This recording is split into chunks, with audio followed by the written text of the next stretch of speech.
বানৌজা পদ্মা জনসাধারণের জন্য উন্মুক্ত করা হয়েছে। যুদ্ধজাহাজটি দেখতে সেখানে দর্শনার্থীদের ভিড় কতটা দেখছেন জানাবেন।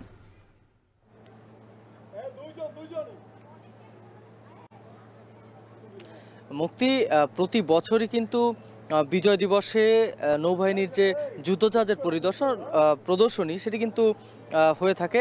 এবছরও কিন্তু তার ব্যত্যয় ঘটেনি। আজকে আমরা দেখেছি যে দুপুর 2টার পর থেকে কিন্তু নৌবাহিনীর একটি যুদ্ধজাহাজ বানৌজা পদ্মা সেটি কিন্তু প্রদর্শনীর জন্য এই যে লঞ্চঘাট রয়েছে খুলনা, সেই লঞ্চঘাটে রাখা হয়েছে। আপনি দেখতে পাচ্ছেন এই যে জাহাজটি রয়েছে এটি কিন্তু নৌবাহিনীর একটি যুদ্ধজাহাজ এবং এই যুদ্ধজাহাজে কিন্তু দেখতে বেশ অনেক মানুষই কিন্তু ভিড় করেছেন। কিছুক্ষণ আগেই আমরা দেখেছি যে এই যুদ্ধজাহাজ প্রদর্শনীর জন্য উন্মুক্ত করা হয়েছে এবং এরই মধ্যেই কিন্তু এখানে প্রচুর দর্শনার্থী এসেছেন এবং তাদের সাথে আমরা কথা বলেছি। তারা যেটি বলছেন যে এই যে যুদ্ধজাহাজ বা নৌবাহিনীর যে কার্যক্রমগুলো সেগুলো কিন্তু সচরাচর সবাই দেখতে পারে না, যার ফলে এই কিছু দিবসগুলোতে কিন্তু এই যুদ্ধজাহাজগুলো উন্মুক্ত করা হয় জনসাধারণের জন্য এবং সেটি কিন্তু তারা দেখতে আসছেন এবং অনেক শিশুরা এখানে আসছেন। তারা এই নৌবাহিনীর বিভিন্ন কার্যক্রম দেখতে এবং এখান থেকে কিছু শিক্ষা নেওয়ার জন্য।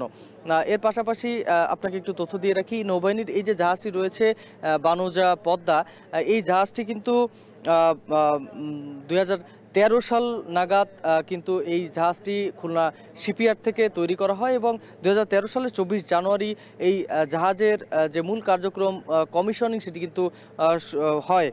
এই যে জাহাজটি রয়েছে এই জাহাজটিতে কিন্তু 37 মিলিমিটার গান রয়েছে 4টি এবং 20 মিলিমিটার অলিকন গান রয়েছে 2টি। এর পাশাপাশি অন্যান্য যে সরঞ্জাম সেগুলো কিন্তু আছে একটি যুদ্ধজাহাজে যেগুলো থাকে। এই যে যুদ্ধজাহাজ, এই যুদ্ধজাহাজ কিন্তু সমুদ্র সীমা বা নৌসীমার যে জায়গাগুলো রয়েছে সেখানে নিরাপত্তার কাজে ব্যবহার করা হয়ে থাকে এবং সমুদ্র সীমায় যেন কোনো দুর্ঘটনা না ঘটে, যেন চোরাচালান না ঘটে, কোনো মাদকের যে চোরাচালানগুলো সেগুলো কিন্তু বেশিরভাগই নৌপথে করার চেষ্টা করে সব আশা যারা এগুলো করে থাকেন তারা।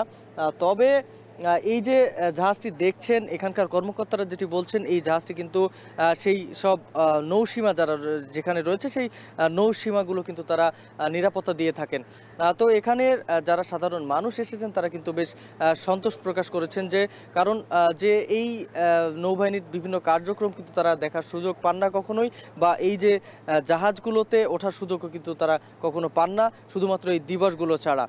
তো এই ছিল আমার কাছে খুলনা থেকে মুক্তি নৌবাহিনীর জাহাজ প্রদর্শনীর সবশেষ খবর।